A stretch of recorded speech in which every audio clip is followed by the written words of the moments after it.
ಎಲ್ಲರಿಗೂ ನಮಸ್ಕಾರ. ಅಚೀವರ್ ಸಂಸ್ಥೆಯ ವಿಶೇಷ ಸಂಚಿಕೆಗೆ ಸ್ವಾಗತ. ನಾವು SSC GD ಪರೀಕ್ಷೆಯ ಪರೀಕ್ಷಾ ಸರಣಿಯನ್ನ ಮಾಡ್ತಾ ಇದ್ದೇವೆ. ಸೊ ಮೊದಲನೇ ಸಂಚಿಕೆಯಲ್ಲಿ ನಿಮಗೆ ಎಕ್ಸಾಮ್ ಪ್ಯಾಟರ್ನ್ ಮತ್ತೆ ಸಿಲೆಬಸ್ ಅನ್ನ ಹೇಳಿದ್ವಿ. ಕಳೆದ ಸಂಚಿಕೆಯಲ್ಲಿ ಕಟ್ ಆಫ್ ಅಂಕಗಳು ಮತ್ತೆ 2021ನೇ ಸಾಲಿನ GK ಪ್ರಶ್ನೆಗಳನ್ನ ಡಿಸ್ಕಸ್ ಮಾಡಿದ್ವಿ. ಇವತ್ತಿನ ಸಂಚಿಕೆಯಲ್ಲೂ ಸಹ ಪ್ರೀವಿಯಸ್ ಇಯರ್ ಕ್ವಶನ್ ಪೇಪರ್ ನೊಂದಿಗೆ ನಾನು ಬಂದಿದ್ದೇನೆ. ಸೊ ಇವತ್ತಿನ ಸಂಚಿಕೆಯಲ್ಲಿ ನಾವು ಅರ್ಜಿಗಳ ಅಂಕಿ ಅಂಶವನ್ನ ನೋಡೋಣ. ಸೊ ಈಗ ನವೆಂಬರ್ 30th ಅಂದು ಅಪ್ಲಿಕೇಶನ್ ಕ್ಲೋಸ್ ಆಗಿದೆ. ಸೊ ಹಾಗಾಗಿ ಅರ್ಜಿಗಳ ಅಂಕಿ ಅಂಶವನ್ನ ನೋಡೋಣ, ಮತ್ತೆ ಹಿಂದಿನ ಸಾಲಿನ ಪರೀಕ್ಷೆಯಲ್ಲಿ ಕೇಳಲಾದ ಪ್ರಶ್ನೆಗಳನ್ನ ನೋಡ್ತಾ ಹೋಗೋಣ, ಮತ್ತೆ ಹೊಸ ಬ್ಯಾಚ್ ಪ್ರಾರಂಭದ ಬಗ್ಗೆ ಮಾಹಿತಿಯನ್ನ ತಿಳ್ಕೊಳ್ಳೋಣ. ನೋಡಿ, ಇದು ಅರ್ಜಿಗಳ ಅಂಕಿಅಂಶ. SSC GD 2022 ಎಕ್ಸಾಮ್ ಏನಿದೆ ನಿಮ್ಗೆ ಗೊತ್ತಿರೋ ಹಾಗೆ 45,284 ಪೋಸ್ಟ್ ಗಳು ಇತ್ತು. ಸೊ ಇದು ಕಂಪ್ಯಾರಿಟಿವ್ಲಿ ಅಂದ್ರೆ 2021 SSC GD ಎಕ್ಸಾಮ್ ಏನಾಗಿತ್ತು, ಸೊ ಅದರಲ್ಲಿ ಕೇವಲ 25,221 ಪೋಸ್ಟ್ ಇತ್ತು. ಸೊ ಕಂಪ್ಯಾರಿಟಿವ್ಲಿ ಜಾಸ್ತಿ ನಂಬರ್ ಆಫ್ ಪೋಸ್ಟ್ ಈ ಬಾರಿ ಇದೆ. ಹಾಗಾದ್ರೆ ನಂಬರ್ ಆಫ್ ಅಪ್ಲಿಕೆಂಟ್ಸ್ ನ ನೋಡೋಣ. ಇಲ್ಲಿ ಟೋಟಲ್ ನೋಡ್ತಾ ಇದ್ದೀರಾ 54 ಲಕ್ಷ ಅಪ್ಲಿಕೆಂಟ್ಸ್ ಈ ಬಾರಿ ಬಂದಿದೆ. ಸೊ ಕಳೆದ ಬಾರಿ 71 ಲಕ್ಷ ಬಂದಿತ್ತು. ಸೊ ಹಾಗಾಗಿ ಈ ಬಾರಿ ಒಂದು 20 ಲಕ್ಷ ಅರ್ಜಿಗಳು ಕಡಿಮೆ ಬಂದಿದೆ ಅಂತ ಹೇಳ್ಬಿಟ್ಟು ನಿಮ್ಗೆ ಗೊತ್ತಾಗತ್ತೆ. ಇನ್ನು ಹಾಗಾಗಿ ಒಂದು ಪೋಸ್ಟ್ ಎಷ್ಟು ಜನ ಅಭ್ಯರ್ಥಿಗಳು ನೀವು ಕಾಂಪಿಟೇಷನ್ ಮಾಡಬೇಕು ಅಂತ ಹೇಳಿದ್ರೆ, ಇಲ್ಲಿ ನಾವು ಹಾಕಿದೀವಿ ಪೋಸ್ಟ್ ಪರ್ ಪರ್ಸನ್ ಅಂದ್ರೆ 119 ಜನಕ್ಕೆ ನೀವು ಕಾಂಪಿಟೇಷನ್ ನ ಕೊಡ್ಬೇಕಾಗತ್ತೆ. ಇದು ಆಲ್ ಇಂಡಿಯಾ ಲೆವೆಲ್ ಅಲ್ಲಿ ಸ್ವೀಕೃತವಾದಂತಹ ಅರ್ಜಿಗಳ ಸಂಖ್ಯೆ ಇದಾಗಿದೆ. ಸೊ ಹಾಗಾಗಿ ಈ ಬಾರಿ ಗೋಲ್ಡನ್ ಆಪರ್ಚುನಿಟಿ ಇದೆ. ಸೊ ನಂಬರ್ ಆಫ್ ಅಪ್ಲಿಕೆಂಟ್ಸ್ ಕಡಿಮೆ ಇದ್ದಾರೆ, ಮತ್ತೆ ನಂಬರ್ ಆಫ್ ಪೋಸ್ಟ್ ಜಾಸ್ತಿ ಇದೆ. ಸೊ ಮತ್ತೆ ನೀವು ಕಂಪೀಟ್ ಮಾಡಬೇಕಾಗಿರುವಂತಹ ಪರ್ಸನ್ಸ್ ಕೂಡ ಕಡಿಮೆ ಇದ್ದಾರೆ. ಲಾಸ್ಟ್ ಕಂಪ್ಯಾರಿಟಿವ್ಲಿ 2021 ಅಲ್ಲಿ 283 ಜನಕ್ಕೆ ನೀವು ಕಾಂಪೀಟ್ ಮಾಡಬೇಕಾಗಿತ್ತು. ಸೊ ಹಾಗಾಗಿ ಈ ಬಾರಿ ಒಂದು ಗೋಲ್ಡನ್ ಆಪರ್ಚುನಿಟಿ ಇದೆ. ಸೊ ಇದನ್ನ ಬಳಸ್ಕೊಳ್ಳಿ ಅಂತ ಹೇಳ್ತಾ ಕಳೆದ ಸಾಲಿನ general knowledge and general awareness ಪ್ರಶ್ನೆಗಳನ್ನ ನೋಡ್ತಾ ಹೋಗೋಣ. ಸೊ ಮೊದಲನೇ ಪ್ರಶ್ನೆ ನೋಡೋಣ. In which year did Motilal Nehru the committee to prepare the constitution of India ಅಂತ ಹೇಳ್ಬಿಟ್ಟು, ಅಂದ್ರೆ ಈ ಮೋತಿಲಾಲ್ ನೆಹರು ಕಮಿಟಿ ಏನಿದೆ, ಸೊ ಅವರು ಯಾವಾಗ ಅಧ್ಯಕ್ಷ ಸ್ಥಾನವನ್ನು ತಗೊಂಡಿದ್ರು ಈ ಕಾನ್ಸ್ಟಿಟ್ಯೂಷನ್ ಆಫ್ ಇಂಡಿಯಾನ ಡ್ರಾಫ್ಟ್ ಮಾಡ್ಲಿಕ್ಕೆ ಅಂತ. ಸೊ ಆಪ್ಷನ್ಸ್ ಅನ್ನು ನೋಡೋಣ. 1944, 28, 1934, 1939. ನಿಮ್ಗೆ ಉತ್ತರ ತಿಳಿದಿತ್ತು ಅಂತ ಹೇಳಿದ್ರೆ ನೀವು ಕಮೆಂಟ್ ಸೆಕ್ಷನ್ ಅಲ್ಲಿ ತಿಳಿಸಬಹುದು. ಇದಕ್ಕೆ ಸರಿಯಾದ ಉತ್ತರವನ್ನು ನೋಡೋಣ. 1928. ಹೌದು ಸ್ನೇಹಿತರೆ, ಈಗ ನಮ್ಮ ಕಾನ್ಸ್ಟಿಟ್ಯೂಷನ್ ಅಂತ ಹೇಳ್ಬಿಟ್ಟು ಮಾಡಬೇಕಾದ್ರೆ ಸುಮಾರಷ್ಟು ಕಮಿಟಿಗಳನ್ನ ಮಾಡಲಾಯಿತು. ಸೊ ಡ್ರಾಫ್ಟಿಂಗ್ ಕಮಿಟಿ ಆಗಿರ್ಬೋದು, ಅಡ್ ಹಾಕ್ ಕಮಿಟಿ ಆಗಿರ್ಬೋದು, ಹೌಸ್ ಕಮಿಟಿ ಆಗಿರ್ಬೋದು, ಈ ರೀತಿ ಹಲವಾರು ಕಮಿಟಿ ಆಗಿರ್ಬೋದು. ಬಟ್ ನಾವಿಲ್ಲಿ ಮಾತಾಡ್ತಾ ಇರೋದು ಮೋತಿಲಾಲ್ ನೆಹರು ಕಮಿಟಿ 1928. ಸೊ ಇದರ ಹಿನ್ನೆಲೆಯನ್ನ ನೀವು ತಿಳ್ಕೊಬೇಕಾಗತ್ತೆ.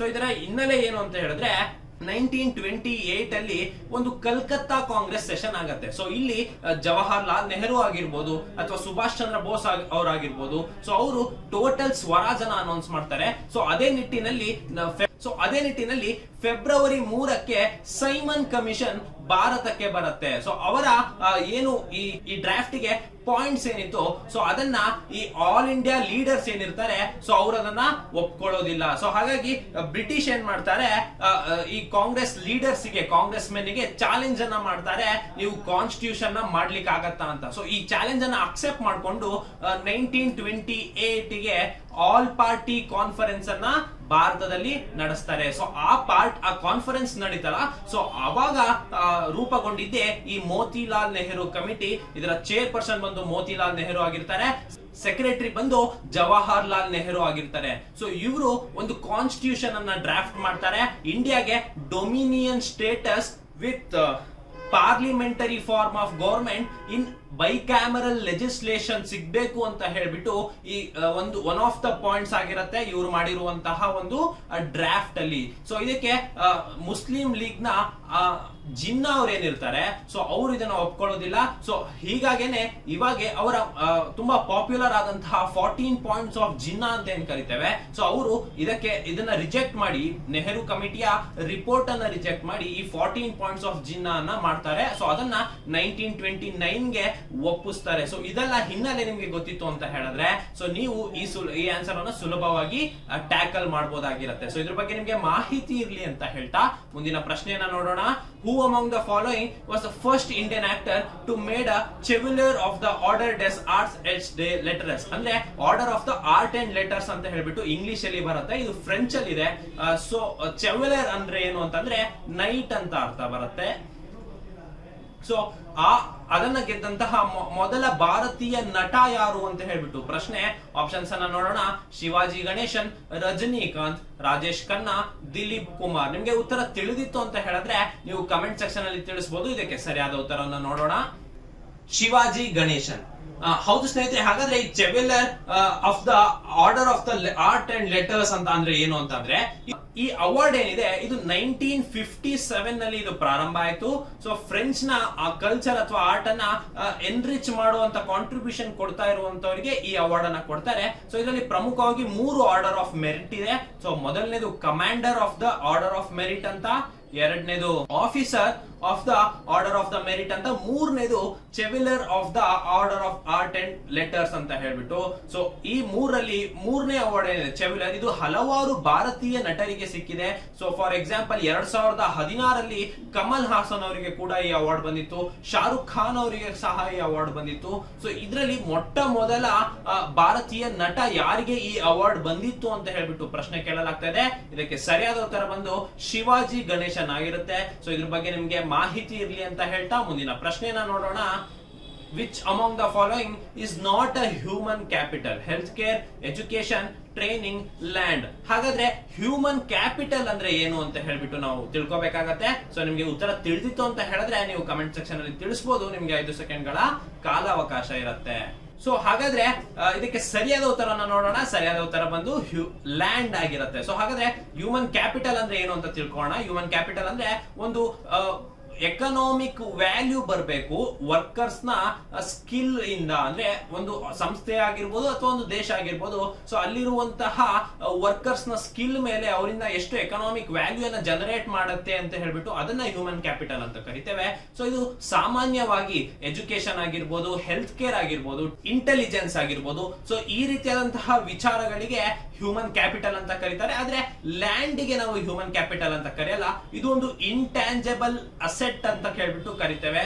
ಸೊ ಇದ್ರ ಬಗ್ಗೆ ನಿಮ್ಗೆ ಮಾಹಿತಿ ಇರಲಿ ಅಂತ ಹೇಳ್ತಾ ಮುಂದಿನ ಪ್ರಶ್ನೆಯನ್ನ ನೋಡೋಣ. ಮುಂದಿನ ಪ್ರಶ್ನೆ, ಇನ್ which year was the communist party of India, CPI ಅಂತ ಏನ್ ಕರಿತೀವಿ, one of the major national parties ಅಲ್ಲಿ ಒಂದು, 8 ನ್ಯಾಷನಲ್ ಪಾರ್ಟೀಸ್ ಏನಿದೆ ಅದರಲ್ಲಿ ಕೂಡ ಒಂದಿದು ಸಿಪಿಐ. ಸೊ ಇದು ಯಾವಾಗ ಫಾರ್ಮ್ ಆಗಿದ್ದು ಅಂತ ಹೇಳ್ಬಿಟ್ಟು ಪ್ರಶ್ನೆ. 1940, 1943, 1927, 1925. ಸೊ ಇದಕ್ಕೆ ಸರಿಯಾದ ಉತ್ತರ ನಿಮಗೆ ತಿಳಿದಿತ್ತು ಅಂತ ಹೇಳಿದ್ರೆ ನೀವು ಕಮೆಂಟ್ ಸೆಕ್ಷನ್ ಅಲ್ಲಿ ತಿಳಿಸಬಹುದು. ಇದಕ್ಕೆ ಸರಿಯಾದ ಉತ್ತರವನ್ನು ನೋಡೋಣ. ಸರಿಯಾದ ಉತ್ತರ ಬಂದು 1925. ಹೌದು ಸ್ನೇಹಿತರೆ, ಈ ಕಮ್ಯುನಿಸ್ಟ್ ಪಾರ್ಟಿ ಆಫ್ ಇಂಡಿಯಾ ಅಂದ್ರೆ ಈ ಮಾರ್ಕ್ಸ್ ವಾದಿ ಮತ್ತೆ ಲೆನಿನ್ ವಾದಿ ಆಗಿರ್ತಾರಲ್ಲ, ಸೊ ಆ ತರದವರು ಸೇರ್ಕೊಂಡು ಈ ಕಮ್ಯುನಿಸ್ಟ್ ಪಾರ್ಟಿ ಅಂತ ಹೇಳ್ಬಿಟ್ಟು ಒಂದನ್ನ ಫಾರ್ಮ್ ಮಾಡಿದ್ರು. ಇದನ್ನ 1925 ಅಲ್ಲಿ ಕಾನ್ಪುರ್ ಅಲ್ಲಿ 1925 ಕಾನ್ಪುರ್ ಅಲ್ಲಿ MN ರಾಯ್ ಅನ್ನೋರು ಈ ಕಮ್ಯುನಿಸ್ಟ್ ಪಾರ್ಟಿ ಆಫ್ ಇಂಡಿಯಾವನ್ನ ಸ್ಥಾಪನೆ ಮಾಡ್ತಾರೆ. ಸೊ ಇದಕ್ಕೆ ಹಲವಾರು ಇದರಲ್ಲೇ ಅಡಿಯಲ್ಲಿ ಹಲವಾರು ಪಾರ್ಟಿಗಳು ಬರುತ್ತೆ. ಸೊ ಇದು ಸುಮಾರು ಕೊಯಿಲೇಷನ್ ಗವರ್ಮೆಂಟ್ ಗಳನ್ನ ಮಾಡಿದೆ. ಸೊ ಪ್ರಮುಖವಾಗಿ ಬೆಂಗಾಲ್ ಆಗಿರ್ಬೋದು ಅಥವಾ ಕೇರಳದಲ್ಲಿ ಈ ಕಮ್ಯುನಿಸ್ಟ್ ಪಾರ್ಟಿಯನ್ನ ನೀವು ಕಾಣಬಹುದು. ಅತಿ ಹೆಚ್ಚು ಸೀಟ್ಸ್ ಗಳನ್ನಾಗಿರ್ಬೋದು, ಸಿಎಂ ಗಳನ್ನಾಗಲಿ ಇದು ನೀಡಿದೆ ಅಂತ ಹೇಳ್ತಾ, ಸೊ ಇದ್ರ ಬಗ್ಗೆ ನಿಮ್ಗೆ ಮಾಹಿತಿ ಇರ್ಲಿ ಅಂತ ಹೇಳ್ತಾ ಮುಂದಿನ ಪ್ರಶ್ನೆಯನ್ನ ನೋಡೋಣ. The highest peak of Arunachal state is Kamet, Trishuli, Kangto, Nunkun. So ಹಾಗಾದ್ರೆ ನಿಮ್ಗೆ ಹೈಯೆಸ್ಟ್ ಪೀಕ್ ಅನ್ನ ಕೇಳಿದ್ದಾರೆ. ಸೊ ಅರುಣಾಚಲ್ ಪ್ರದೇಶ್ ರಾಜ್ಯದಲ್ಲಿ ಯಾವುದು ಅಂತ ಹೇಳ್ಬಿಟ್ಟು. ಸೊ ನಿಮ್ಗೆ ಉತ್ತರ ತಿಳಿದಿತ್ತು ಅಂತ ಹೇಳಿದ್ರೆ ನೀವು ಕಮೆಂಟ್ ಸೆಕ್ಷನ್ ಅಲ್ಲಿ ತಿಳಿಸಬಹುದು. ಇದಕ್ಕೆ ಸರಿಯಾದ ಉತ್ತರವನ್ನು ನೋಡೋಣ. ಸರಿಯಾದ ಉತ್ತರ ಬಂದು ಕ್ಯಾಂಗ್ಟೋ. ಪ್ರಪಂಚದ ಹೈಯೆಸ್ಟ್ ಪೀಕ್ ಯಾವುದು ಅಂತ ಕೇಳಿದ್ರೆ ಅದು ಮೌಂಟ್ ಎವರೆಸ್ಟ್ ಅಂತ ಹೇಳ್ತೀರಾ. ಅದೇ ಭಾರತದ್ದು ಅಂತ ಹೇಳಿದ್ರೆ ಮೌಂಟ್ K2 ಗಾಡ್ವಿನ್ ಆಸ್ಟಿನ್ ಅಂತ ಹೇಳ್ತೀರಾ. ಅದೇ ದಕ್ಷಿಣ ಭಾರತದ್ದು ಅಂದ್ರೆ ಅನೈಮುಡಿ ಹಿಲ್ಸ್ ಅಂತ ಹೇಳ್ತೀರಾ. ಸೊ ಅದೇ ರೀತಿ ಅರಾವಳಿ ರೀಜನ್ ಆಗಿರ್ಬೋದು ಅಥವಾ ಈ ಪರ್ವತ ಶ್ರೇಣಿಗಳಲ್ಲಿ ಹೈಯೆಸ್ಟ್ ಯಾವುದು ಅಂತ ಹೇಳ್ಬಿಟ್ಟು ನಿಮಗೆ ಗೊತ್ತಿರುತ್ತೆ. ಬಟ್ ಇಲ್ಲಿ ಅರುಣಾಚಲ್ ಪ್ರದೇಶ ರಾಜ್ಯದ ಯಾವುದು ಹೈಯೆಸ್ಟ್ ಪೀಕ್ ಅಂತ ಕೇಳ್ತಿದ್ದಾರೆ. ಸೊ ಇದು ಒಂದ್ ರೀತಿ ವಿಭಿನ್ನ ಪ್ರಶ್ನೆ ಅಂತ ಹೇಳ್ಬೋದು. ಸೊ ಇದಕ್ಕೆ ನೀವು ಸ್ಟ್ಯಾಟಿಕ್ ಜಿಕೆ ಪಾರ್ಟ್ಸ್ ಅನ್ನ ಕೂಡ ಓದ್ಬೇಕಾಗತ್ತೆ. ಸೊ ಹಾಗಾದ್ರೆ ನಿಮ್ಮ ಕರ್ನಾಟಕದ ಹೈಯೆಸ್ಟ್ ಪೀಕ್ ನಿಮಗೆ ಗೊತ್ತಿರುತ್ತೆ, ಮುಳ್ಳಯ್ಯನಗಿರಿ ಅಂತ. ಅದೇ ರೀತಿ ಅರುಣಾಚಲ್ ಪ್ರದೇಶದ ಹೈಯೆಸ್ಟ್ ಪೀಕ್ ಅನ್ನ ಕೇಳಿದ್ದಾರೆ. ಇದಕ್ಕೆ ಸರಿಯಾದ ಉತ್ತರ ಬಂದು ಕ್ಯಾಂಗ್ಟೋ ಆಗಿರುತ್ತೆ. ಸೊ ಇದ್ರ ಬಗ್ಗೆ ನಿಮ್ಗೆ ಮಾಹಿತಿ ಇರಲಿ ಅಂತ ಹೇಳ್ತಾ ಮುಂದಿನ ಪ್ರಶ್ನೆಯನ್ನ ನೋಡೋಣ. What do you call the process of change in the base pair sequence of an organism. ಅಂದ್ರೆ ಒಂದು ಆರ್ಗಾನಿಸಮ್ ಇದೆ, ಒಂದು ಸೈನ್ಸ್ ಪ್ರಶ್ನೆ. ಸೊ ಅದರ ಬೇಸ್ ಪೇರ್ ನ ಸೀಕ್ವೆನ್ಸ್ ಏನಿರುತ್ತೆ, ಸೊ ಅದರ ಚೇಂಜ್ ಅನ್ನ ಆಗೋದಿಕ್ಕೆ ಏನಂತ ಕರೀತಾರೆ, ಆ ಪ್ರೋಸೆಸ್ ಗೆ ಏನಂತ ಕರೀತಾರೆ ಅಂತ ಪ್ರಶ್ನೆ. ಸೊ ಇಲ್ಲಿ 4 ಆಪ್ಷನ್ ಇದೆ. ಸೊ ನಿಮ್ಗೆ ಸರಿಯಾದ ಉತ್ತರ ತಿಳಿದಿತ್ತು ಅಂತ ಹೇಳಿದ್ರೆ ನೀವು ಅದಕ್ಕೆ ಕಮೆಂಟ್ ಸೆಕ್ಷನ್ ಅಲ್ಲಿ ತಿಳಿಸಬಹುದು. ನಿಮ್ಗೆ 5 ಸೆಕೆಂಡ್ಗಳ ಕಾಲಾವಕಾಶ ಇರುತ್ತೆ. ಇದಕ್ಕೆ ಸರಿಯಾದ ಉತ್ತರವನ್ನು ನೋಡೋಣ. ಸರಿಯಾದ ಉತ್ತರ ಬಂದು ಮ್ಯೂಟೇಷನ್ ಆಗಿರುತ್ತೆ. ಹೌದು ಸ್ನೇಹಿತರೆ, ಹಾಗಾದ್ರೆ ಉಳಿದಿರುವಂತಹ ಆಪ್ಷನ್ ಗಳು ಏನು ಅಂತ ನೋಡೋಣ. ಸೊ ಈ ಪಾಲಿನೇಷನ್ ಅಂತ ಅಂದ್ರೆ ಈಗ ಮೇಲ್ ಪಾಲನ್ ಗ್ರೇನ್ಸ್ ಏನಿರುತ್ತೆ, ಸೊ ಅದು ಫಿಮೇಲ್ ಸ್ಟಿಗ್ಮಾಗೆ ಹರಡುವಿಕೆಯನ್ನ, ಈ ಪ್ರೋಸೆಸ್ ಅನ್ನ ಪಕ್ಷಿಗಳಿಂದ ಆಗಿರ್ಬೋದು, ಮನುಷ್ಯರಿಂದ ಆಗಿರ್ಬೋದು, ಸೊ ಈ ರೀತಿ ಮೇಲ್ ಪಾಲನ್ ಗ್ರೇನ್ಸ್ ನ ಫಿಮೇಲ್ ಸ್ಟಿಗ್ಮಾಗೆ ಹರಡುವಂತಹ ಹೂವುಗಳಲ್ಲಿ ಈ ರೀತಿ ಪ್ರೋಸೆಸ್ ನ ಏನಂತ ಹೇಳ್ತೀವಿ, ಪಾಲಿನೇಷನ್ ಅಂತ ಕರಿತೀವಿ. ಸೊ ಈ ಡಿಕಾಂಟೇಷನ್ ಅಂತ ಅಂದ್ರೆ ಒಂದು ಲಿಕ್ವಿಡ್ ಇರುತ್ತೆ, ಮತ್ತೆ ಇನ್ನೊಂದಿಷ್ಟು ನೀರಲ್ಲಿ ಕರಗದಂತಹ ವಸ್ತುಗಳಿರುತ್ತೆ. ಸೊ ಹಾಗಾಗಿ ಆ ರೀತಿ ಅದನ್ನ ಒಂದೇ ಸಲ ಮಿಶ್ರಣ ಮಾಡಿದಾಗ ಅದರಲ್ಲಿ ಲಿಕ್ವಿಡ್ ಫಾರ್ಮ್ ಅನ್ನ ತೆಗೆಯೋದಕ್ಕೆ ಡಿಕ್ಯಾಂಟೇಷನ್ ಪ್ರೋಸೆಸ್ ಅಂತ ಕರಿತೇವೆ. ಸೊ ಇದು ಕೂಡ ನಿಮ್ಗೆ ಗೊತ್ತಿರುತ್ತೆ. ಈಗ ಮಣ್ಣು, ನೀರು ಮತ್ತೆ ಎಣ್ಣೆಯನ್ನ ಹಾಕಿದಾಗ ನೀವು ಅದನ್ನ ಯಾವ ರೀತಿ ಪ್ರೋಸೆಸ್ ಮಾಡಿ ಅದನ್ನ ತೆಗಿತೀರೋ, ಸೊ ಅದನ್ನ ಡಿಕ್ಯಾಂಟೇಷನ್ ಅಂತ ಕರಿತೇವೆ. ಸೊ ಮ್ಯೂಟೇಷನ್ ಬಗ್ಗೆ ಹೇಳ್ತೇನೆ. ಸೊ ಅಯೋನೈಸೇಷನ್ ಅಂದ್ರೆ ಏನು ಅಂತ ಹೇಳಿದ್ರೆ, ಸೊ ಒಂದು ಎಲೆಕ್ಟ್ರಿಕಲಿ ನ್ಯೂಟ್ರಲ್ ಪಾರ್ಟಿಕಲ್ ಆಟಮ್ಸ್ ಏನಿರುತ್ತೆ, ಸೊ ಅದನ್ನ ಎಲೆಕ್ಟ್ರಿಕಲಿ ಚಾರ್ಜ್ಡ್ ಆಟಮ್ಸ್ ಆಗಿ ಮಾಡೋದನ್ನೇ ಅಯೋನೈಸೇಷನ್ಸ್ ಅಂತ ಕರಿತೇವೆ. ಸೊ ಹಾಗಾದ್ರೆ ಮ್ಯೂಟೇಷನ್ ಅಂದ್ರೆ ಏನು ಅಂದ್ರೆ ಇಲ್ಲಿ ಕೇಳಿರುವಂತಹ ಕ್ವಶನ್ ಅದು. So process of change in the base pair sequence of organism ಅನ್ನ ಮ್ಯೂಟೇಷನ್ ಅಂತ ಕರಿತೇವೆ. ಸೊ ಇದ್ರ ಬಗ್ಗೆ ನಿಮ್ಗೆ ಮಾಹಿತಿ ಇರಲಿ ಅಂತ ಹೇಳ್ತಾ ಮುಂದಿನ ಪ್ರಶ್ನೆಯನ್ನ ನೋಡೋಣ. Robert hook discovered the cell in 1665 by observing under a microscope. ಅಂದ್ರೆ ರಾಬರ್ಟ್ ಹೂಕ್ ಅನ್ನೋರು ಆಗಿನ ಕಾಲದ ಕಾಂಪೌಂಡ್ ಮೈಕ್ರೋಸ್ಕೋಪ್ ಅನ್ನ ಡಿಸೈನ್ ಮಾಡಿದ್ರು 1665ರಲ್ಲಿ. ಸೊ ಅವರು ಯಾವ ವಸ್ತುವಿನ ಅಬ್ಸರ್ವ್ ಮಾಡ್ತಾ ಈ ಸೆಲ್ ಅನ್ನ ಡಿಸ್ಕವರ್ ಮಾಡಿದ್ರು ಅಂತ, so leaf, grain of sand, rock, piece of cork ಅಂತ ಹೇಳ್ಬಿಟ್ಟು. ಸೊ ನಿಮ್ಗೆ ಉತ್ತರ ತಿಳಿದಿತ್ತು ಅಂತ ಹೇಳಿದ್ರೆ ನೀವು ಕಮೆಂಟ್ ಸೆಕ್ಷನ್ ಅಲ್ಲಿ ತಿಳಿಸಬಹುದು. ಇದಕ್ಕೆ ಸರಿಯಾದ ಉತ್ತರನ ನೋಡೋಣ. ಇದಕ್ಕೆ ಸರಿಯಾದ ಉತ್ತರ ಬಂದು ಪೀಸ್ ಆಫ್ ಕಾರ್ಕ್ ಆಗಿರುತ್ತೆ. ಹೌದು ಸ್ನೇಹಿತರೆ, 1665 ಅಲ್ಲಿ ರಾಬರ್ಟ್ ಹೂಕ್ ಅನ್ನೋರು ತಮ್ಮ ಮೈಕ್ರೋಗ್ರಾಫಿಯಾ ಅಂತ ಹೇಳ್ಬಿಟ್ಟು ಒಂದು ಪುಸ್ತಕವನ್ನ ಹೊರತರ್ತಾರೆ. ಸೊ ಇದರಲ್ಲಿ ಅವರು ಕಾಂಪೌಂಡ್ ಮೈಕ್ರೋಸ್ಕೋಪ್ ಮತ್ತೆ ಇಲ್ಯುಮಿನೇಷನ್ ಆಫ್ ಲೈಟ್ ಅಂತ ಹೇಳ್ಬಿಟ್ಟು ಒಂದು ಹೊಸ ಡಿಸ್ಕವರಿಯನ್ನ ಮಾಡಿರ್ತಾರೆ.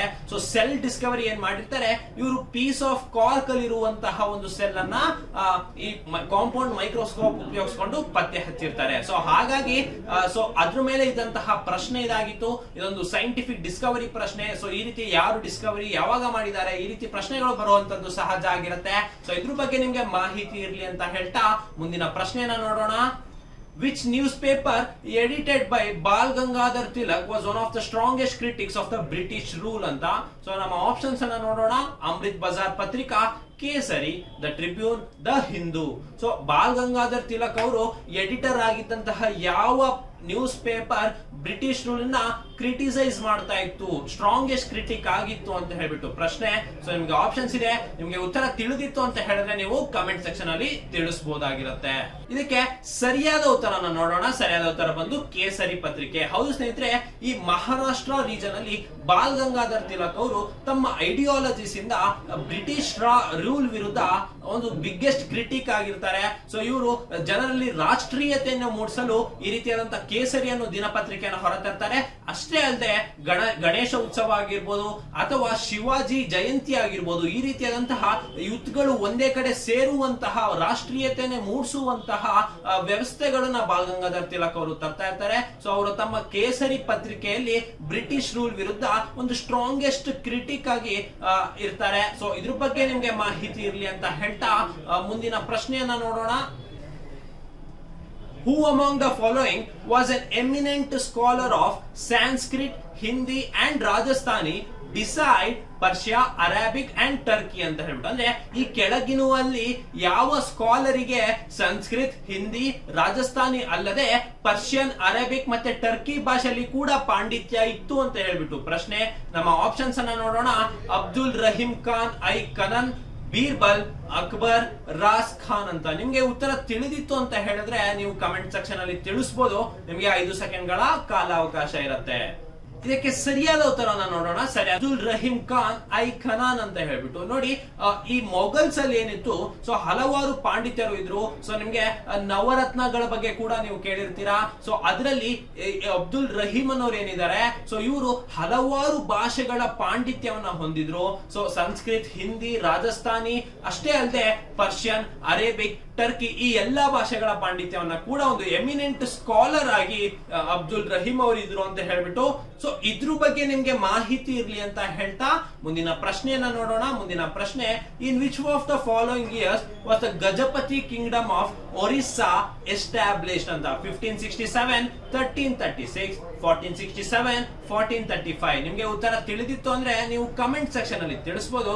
ಸೊ ಇದಕ್ಕೆ ಸರಿಯಾದ ಉತ್ತರವನ್ನ ನೋಡೋಣ. ಸರಿಯಾದ ಉತ್ತರ ಬಂದು 1435 ಆಗಿರುತ್ತೆ.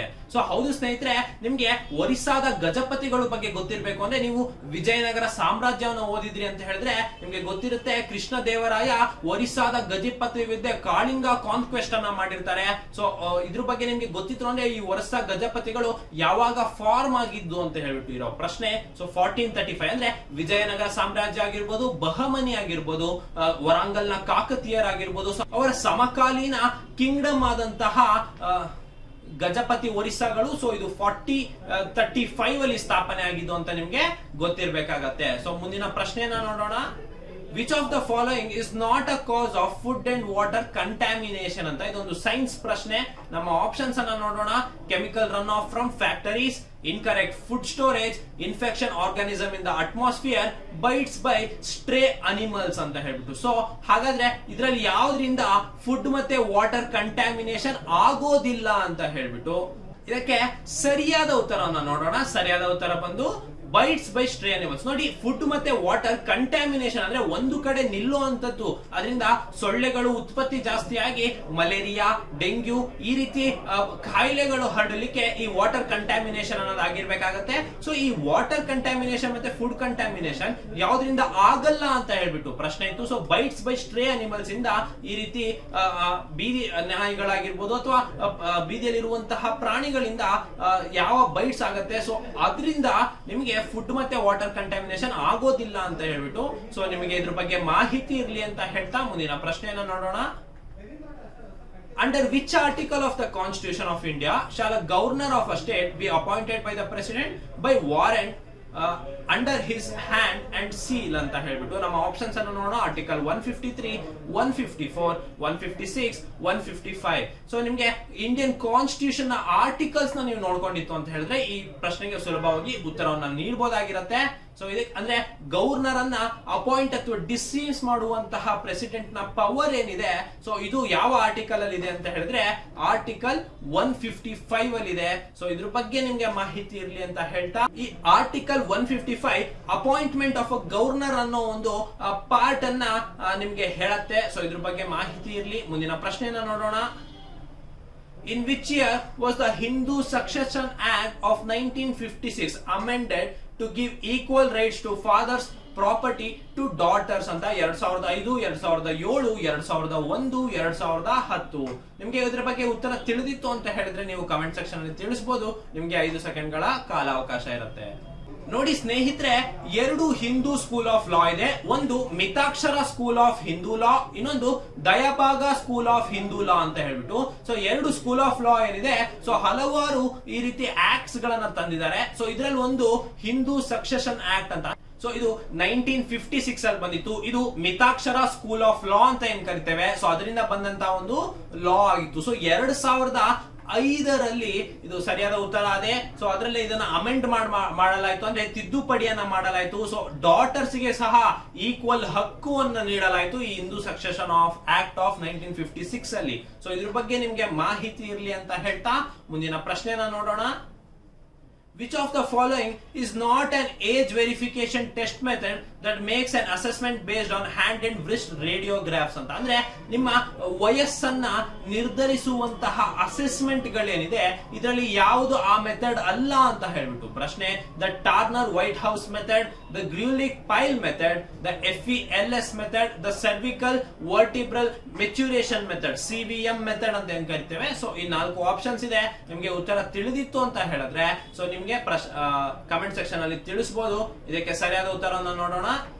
ಇದಕ್ಕೆ ಸರಿಯಾದ ಉತ್ತರ ಬಂದು CVM ಮೆಥಡ್ ಅಂದ್ರೆ ಸರ್ವಿಕಲ್ ವರ್ಟಿಬಲ್ ಮೆಚುರೇಷನ್ ಮೆಥಡ್ ಏನಿದೆ ಸೊ ಇದನ್ನ ಏಜ್ ವೆರಿಫಿಕೇಶನ್ ಗೆ ಪರಿಗಣಿಸೋದಿಲ್ಲ. ಸೊ ಹೌದು ಅಂದ್ರೆ ಈ ಸೆರೆಬ್ರಲ್ ಅಲ್ಲಿರುವಂತಹ ಮೆಚುರಿಟಿ ಅನ್ನ ನೋಡ್ಬಿಟ್ಟು ಸೊ ಏಜ್ ಅನ್ನ ಡಿಸೈಡ್ ಮಾಡ್ತಾರೆ. ಸೊ ಆ ಮೆಥಡ್ ಅನ್ನ ಏಜ್ ವೆರಿಫಿಕೇಶನ್ ಗೆ ಉಪಯೋಗಿಸೋದಿಲ್ಲ ಅಂತ ಹೇಳ್ಬಿಟ್ಟು ನಿಮ್ಗೆ ತಿಳಿದಿರ್ಲಿ ಅಂತ ಹೇಳ್ತಾ ಮುಂದಿನ ಪ್ರಶ್ನೆಯನ್ನ ನೋಡೋಣ.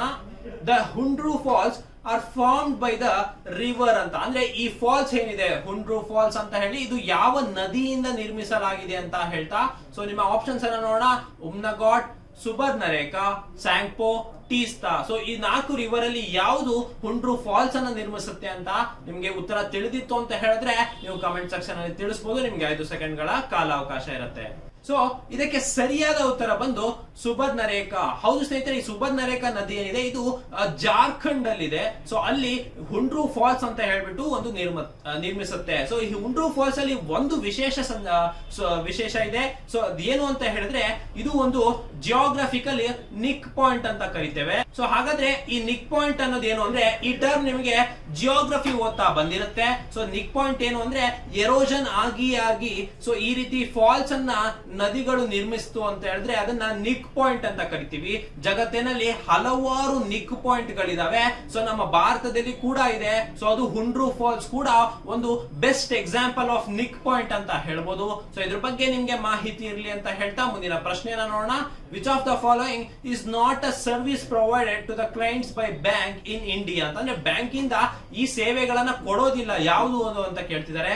So ECS, RTGS, NEFT, URL. ನಿಮ್ಗೆ ಉತ್ತರ ತಿಳಿದಿತ್ತು ಅಂದ್ರೆ ನೀವು ಕಮೆಂಟ್ ಸೆಕ್ಷನ್ ಅಲ್ಲಿ ತಿಳಿಸಬಹುದು. ಇದಕ್ಕೆ ಸರಿಯಾದ ಉತ್ತರವನ್ನು ನೋಡೋಣ.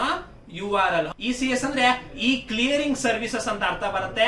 ಸೊ ಈ ಕ್ಲಿಯರಿಂಗ್ ಸರ್ವಿಸಸ್ ECS ಅಂತ ಹೇಳ್ತಾರೆ. ಇದರ ಬ್ಯಾಂಕಿಂಗ್ ಅಲ್ಲಿ ಇದನ್ನ ಉಪಯೋಗಿಸ್ತಾರೆ. RTGS ಕೂಡ ಗೊತ್ತು ನಿಮ್ಗೆ, ರಿಯಲ್ ಟೈಮ್ ಗ್ರಾಸ್ ಸೆಟಲ್ಮೆಂಟ್ ಅಂತ ಕರಿತೀವಿ. ಇದು ಕೂಡ ಬ್ಯಾಂಕ್ ಅಲ್ಲಿ RTGS ಅನ್ನ ನೀವು ಮಾಡಬಹುದಾಗಿರುತ್ತೆ. ಇನ್ನು NEFT ಕೂಡ ಗೊತ್ತು ನಿಮ್ಗೆ, ನ್ಯಾಷನಲ್ ಇ ಫಂಡ್ ಟ್ರಾನ್ಸ್ಫರ್ ಅಂತ ಕರಿತೀವಿ. ಸೊ ಇದು ಕೂಡ ಬ್ಯಾಂಕ್ ಅಲ್ಲಿ ನಿಮ್ಗೆ ಸಿಗುತ್ತೆ. ಆದ್ರೆ ಈ URL ಅನ್ನೋದೇನಿದೆ ಸೊ ಇದು ಬ್ಯಾಂಕ್ ಅಲ್ಲಿ ಉಪಯೋಗಿಸಲ್ಲ. ಯೂನಿವರ್ಸಲ್ ರಿಸೋರ್ಸ್ ಲೊಕೇಟರ್ ಅಂತ ಏನ್ ಕರಿತೀವಿ. ಸೊ ಇದು ಬಂದು ನೀವು ಒಂದು ಲಿಂಕ್ ಅನ್ನ ನೀವು ಗೂಗಲ್ ಅಲ್ಲಿ ಅಥವಾ ವೆಬ್ ಅಲ್ಲಿ ನೀವು ನೋಡ್ಬೇಕಾದ್ರೆ ಒಂದು ಲಿಂಕ್ ಅನ್ನು ಉಪಯೋಗಿಸ್ತೀರಾ, ಅದನ್ನ URL ಅಂತ ಕರೀತಾರೆ. ಇದನ್ನ ಬ್ಯಾಂಕ್ ವ್ಯವಸ್ಥೆಯಲ್ಲಿ ಉಪಯೋಗಿಸೋದಿಲ್ಲ. ಸೊ ಹಾಗಾಗಿ ಅದು ಸರಿಯಾದ ಉತ್ತರ ಆಗಿರುತ್ತೆ. ಮುಂದಿನ ಪ್ರಶ್ನೆಯನ್ನ ನೋಡೋಣ. Which of the following is a sword dance meant to depict the martial art tradition of the Kumaoni tribe ಅಂತ ಅಂದ್ರೆ ಒಂದು ಸ್ವಾಡ್ ಡ್ಯಾನ್ಸ್ ಇದೆ. ಸೊ ನಾನು ನಿಮಗೆ ಕಳೆದ ಸಂಚಿಕೆಗಳಲ್ಲೂ ಸಹ ಹೇಳಿದ್ದೆ ಈ ರೀತಿ ಟ್ರೆಡಿಷನಲ್ ಡ್ಯಾನ್ಸ್ ಫಾರ್ಮ್ಸ್ ಏನಿದೆ ಸೊ ಇದ್ರ ಮೇಲೆ ಬಹಳ ಸಾರಿ ಪ್ರಶ್ನೆ ಬಂದಿದೆ. ಇದು ಕೂಡ ಕಳೆದ ವರ್ಷದ ಪ್ರಶ್ನೆ ಪತ್ರಿಕೆಯಲ್ಲಿ ಬಂದಂತದ್ದು. ಸೊ ಈ ಸ್ವಾಟ್ ಡ್ಯಾನ್ಸ್ ಅನ್ನೋ ಕುಮಾನಿ ಟ್ರೈಬ್ ಅನ್ನೋದೇನಿದೆ ಸೊ ಈ ಸ್ವಾಟ್ ಡ್ಯಾನ್ಸ್ ಹೆಸರೇನು ಅಂತ ಹೇಳ್ಬಿಟ್ಟು ಕೇಳಲಾಗ್ತಾ ಇದೆ. ನಮ್ಮ ಆಪ್ಷನ್ಸ್ ಅನ್ನ ನೋಡೋಣ. ಕಚ್ಚಿ ಗೋಡಿ, ಗೇರ್, ಚೋಲಿಯಾ, ಚಾರಿ. ಸೊ ಇದರಲ್ಲಿ ಯಾವುದು ಸ್ವಾಟ್ ಡ್ಯಾನ್ಸ್ ಆಗಿದೆ ಅಂತ ಹೇಳ್ಬಿಟ್ಟು ನಿಮ್ಗೆ ಉತ್ತರ ತಿಳಿದಿತ್ತು ಅಂತ ಹೇಳಿದ್ರೆ ನೀವು ಕಮೆಂಟ್ಸ್ ಅಲ್ಲಿ ತಿಳಿಸಬಹುದು. ಇದಕ್ಕೆ ಸರಿಯಾದ ಉತ್ತರವನ್ನು ನೋಡೋಣ. ಸರಿಯಾದ ಉತ್ತರ ಬಂದು ಚೋಲಿಯಾ. ಸೊ ಹೌದು ಸ್ನೇಹಿತರೆ, ಈ ಸ್ವಾಟ್ ಡ್ಯಾನ್ಸ್ ಅನ್ನೋದು ನಿಮ್ಗೆ ಒಂದು martial art traditional dance form ಅದು. ಸೊ ಇದು ನೇಪಾಳ ಆಗಿರ್ಬೋದು ಅಥವಾ ಉತ್ತರಾಖಂಡ್ ಅಲ್ಲಿ ಆಗಿರ್ಬೋದು ಈ ರೀತಿಯಾದಂತ ಕುಮಾನಿ ಟ್ರೈಬ್ ಅನ್ನೋದೇನಿದೆ ಸೊ ಅವರು ಮಾಡ್ತಾರೆ. ಸ್ವಾಡ್ ಅನ್ನ ಇಟ್ಕೊಂಡು ಈ ರೀತಿಯ ಡ್ಯಾನ್ಸ್ ಅನ್ನ ಮಾಡ್ತಾರೆ. ಸೊ ಅದಕ್ಕೆ ಚೋಲಿಯಾ ಅಂತ ಹೇಳ್ಬಿಟ್ಟು ಕರೀತಾರೆ. ಇದ್ರ ಬಗ್ಗೆ ನಿಮ್ಗೆ ಮಾಹಿತಿ ಇರ್ಲಿ ಅಂತ ಹೇಳ್ತಾ ನಮ್ಮ ಇದೇ ಭಾನುವಾರ ಡಿಸೆಂಬರ್ 4ರಂದು ನಿಮ್ಗೆ ಉಚಿತ ಕಾರ್ಯಾಗಾರ ಇರುತ್ತೆ. SSC GD ನೀವೇನು ವಿಡಿಯೋ ಸರಣಿಗಳನ್ನ ನೋಡ್ಕೊಂಡು ಬರ್ತಾ ಇದ್ರಿ. ಸೊ ಇನ್ನು ಹೆಚ್ಚಿನ ಮಾಹಿತಿಯನ್ನ ಈ ಕಾರ್ಯಾಗಾರದಲ್ಲಿ ಉಚಿತವಾಗಿ ನೀಡ್ತಾ ಇದ್ದೇವೆ. ಸೊ ಡಿಸೆಂಬರ್ 4, 2022ರಂದು ಬೆಳಗ್ಗೆ 10 ಗಂಟೆಗೆ ನಮ್ಮ ಅಚೀವರ್ಸ್ ಸಂಸ್ಥೆಯಲ್ಲಿ ಉಚಿತ ಕಾರ್ಯಾಗಾರವನ್ನ ಹಮ್ಮಿಕೊಳ್ಳಲಾಗಿದೆ. ಸೊ ಆಸಕ್ತರು ಆಗಿರ್ಬೋದು ಅಥವಾ ನಿಮ್ಮ ಫ್ರೆಂಡ್ಸ್ ಇರ್ಬೋದು ಸೊ ಅವರಿಗೆ ಇದನ್ನ ತಿಳಿಸಿ ಅಂತ ಹೇಳ್ತಾ ಸೊ ನಮ್ಮಲ್ಲಿ ವಿಶೇಷ ಬ್ಯಾಚ್ ಅನ್ನ ಮಾಡಲಾಗ್ತಾ ಇದೆ SSC GD ಗೆ. ಇದ್ರ ಬಗ್ಗೆ ಮಾಹಿತಿ ಇರಲಿ ಅಂತ ಹೇಳ್ತಾ ಇದೇ ರೀತಿಯಾದಂತಹ ಕಂಟೆಂಟ್ ಗೆ ನೀವು ಅಚೀವರ್ಸ್ ಅಕಾಡೆಮಿ ಯೂಟ್ಯೂಬ್ ಚಾನಲ್ ಅನ್ನ ಸಬ್ಸ್ಕ್ರೈಬ್ ಮಾಡಬೇಕು. ಮಾಡ್ಬೇಕಾಗತ್ತೆ. ಬ್ಯಾಂಕಿಂಗ್, RRB, ರೈಲ್ವೇಸ್ ಈ ರೀತಿ ಅಂತ ಎಕ್ಸಾಮ್ಸ್ ಗೆ ಅಚೀವರ್ಸ್ ಬ್ಯಾಂಕಿಂಗ್ ಚಾನಲ್ ಅನ್ನ ಸಬ್ಸ್ಕ್ರೈಬ್ ಮಾಡ್ಬೇಕಾಗತ್ತೆ. ಸೊ ನಮ್ಮ ಸ್ಪರ್ಧಾ ಅಶ್ವಮೇಧ ಮಾಸ ಪತ್ರಿಕೆಯನ್ನ ಡೌನ್ಲೋಡ್ ಮಾಡ್ಕೊಳ್ಳೋಕೆ ನಮ್ಮ ಟೆಲಿಗ್ರಾಮ್ ಗುಂಪು, ವಾಟ್ಸ್ಆಪ್ ಗುಂಪುಗಳಿಗೆ ಜಾಯ್ನ್ ಆಗ್ಬೋದು. ಸೊ ಇನ್ನು ಹೊಸ ಬ್ಯಾಚ್ ಗಳು ಪ್ರಾರಂಭವಾಗ್ತಾ ಇದೆ. ಸೊ ಅದರ ಅಡ್ಮಿಷನ್ ಗೆ ನೀವು ಆಫೀಸಿಗೆ ಭೇಟಿ ನೀಡಿ ಅಂತ ಹೇಳ್ತಾ ಧನ್ಯವಾದಗಳು.